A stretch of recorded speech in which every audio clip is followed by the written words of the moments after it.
Hello friends, this video on matrices part 9 is brought to you by examfear.com. No more fear from exam. Before watching this video, please make sure that you have watched part 1 to part 8. Addition of matrices. Let's first understand the concept. Why do we need addition of matrices? I'll give you a real life scenario where we may need addition of matrices example. So let's suppose there are two schools. This is school A and this is school B. There are two schools, and in these schools there are so many classes. Let's suppose this class 5, class 6 and class 7. Here also you have class 5, class 6 and class 7. These are class, so I have put like this. Now in class 5th for school A, let's suppose there are 8 girls. Class 6 there are, let's suppose, 12 girls. Class 7, let's suppose there are 15 girls. Boys, let's suppose there are 30 boys here. There are 25 boys here. There are, let's suppose, 20 boys here. This is the strength of school A for class 5, 6 and 7. Similarly for school B, let's suppose this is 9, this is, let's suppose, 11, this is 14, let's suppose this is 20, this is 15, and let's suppose that was 12. So this is the strength of boys and girls in school A and school B. Correct? In class 5, 6 and 7. So for class 5, 6 and 7, in school A we have 8 girls, 12 girls, 15 boys, 30 boys, 25 boys and 20 boys. Similarly for class school B, you have 9, 11, 14 and 20, 15 and 12. Now let's suppose we convert this in the matrix form.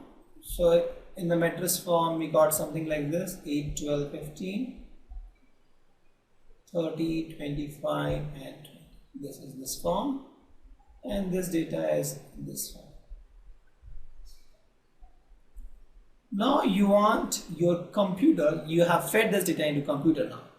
Now you want to find the number of boys and girls combining both schools, A and B. You combine the students in both the school and you want to find the number of boys and girls in each of this class 5, 6 and 7. Now you are given this data to computer.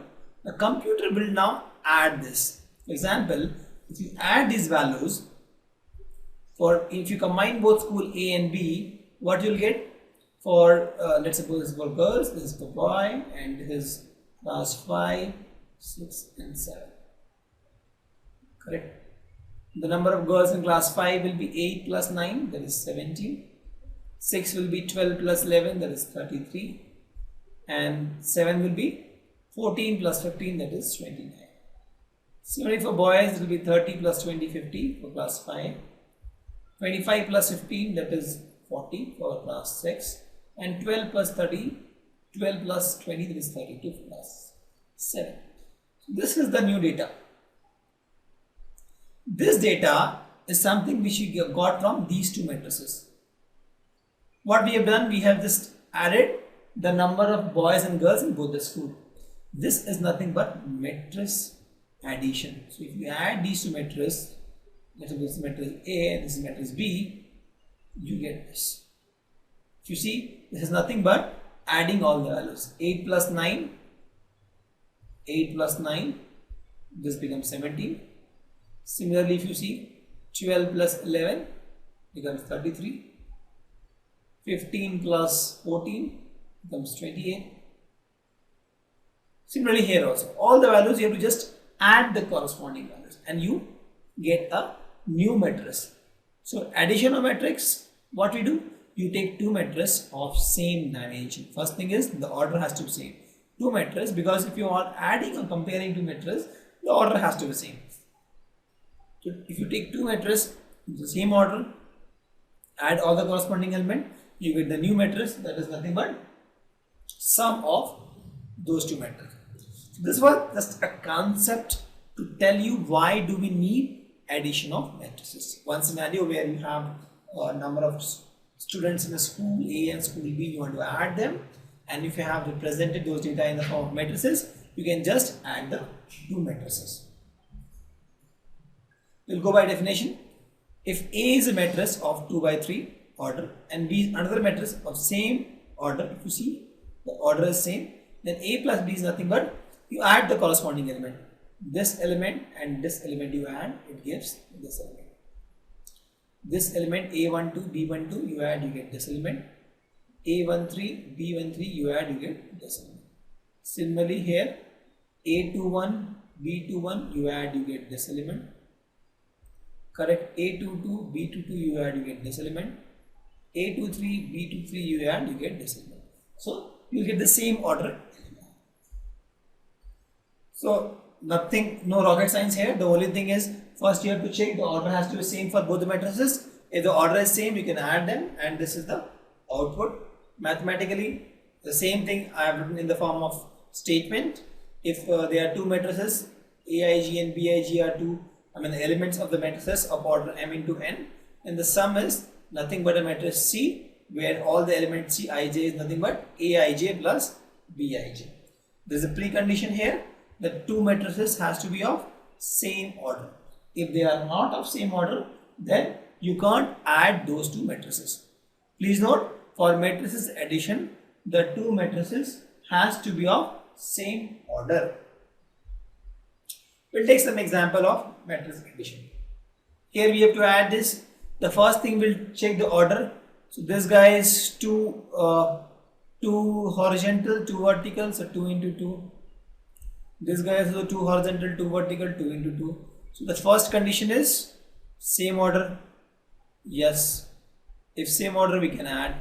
So now let's get the value of A plus B. What we will do? I'll add this to this. 2 plus 1 is 4. This element becomes 4. Sorry, 2 plus 1 is 3. This element becomes 3. Correct? This is 4. This is 3. 4 plus 3 is 7. This becomes 7. This is 3. Square. This is minus 2. 3 plus minus 2 is how much? 1. This becomes 1. This is 2. This is 5. 2 plus 5 is how much? 7. This becomes 7. And this is minus 2. Very simple. Just added the corresponding elements and got the answer. Let's take one example. Here also, if you see 2 horizontal, 2 vertical, so this is 2 cross 2. 2 horizontal, 2 vertical, 2 cross 2. Order is same. First question. Order same? Yes, order same. If order is same, let's add. So if you add cos square plus sine square, so this becomes cos square x plus sine square x. First element. This element will add sine square x, cos square x. So this becomes sine square x plus cos square x. Here also will add sine square x, cos square x. So this becomes sine square x plus cos square x. This element also will add cos square sine square. So this becomes cos square x plus sine square x. We know that cos square x plus sine square x equal to 1. So this becomes 1, this becomes 1, this becomes 1, and this also becomes 1. And that is my answer. Very simple.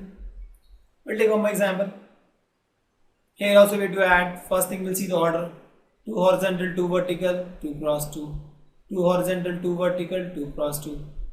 Correct? Now we'll add because order is same. So this becomes a square plus b square plus 2ab. This element becomes b square plus c square. This is 2bc. So this becomes b square plus c square plus 2bc. This is a square plus c square is minus 2ac. So this becomes a square plus c square minus 2ac. This is a square plus b square. This is minus 2ab. This becomes a square plus b square minus 2. I can rewrite this as a square plus b square plus 2ab as a plus b square. B square plus c square plus 2bc, I can write as b plus c square. A square plus c square minus 2ac, I can write as a minus c square. And a square plus b square minus 2ab, I can write as a minus b square. And this is my Thank you. Visit examfear.com to watch free educational videos, try free online tests, get the best quality study materials, study from the best tutors and mentors, and much more. Thanks once again.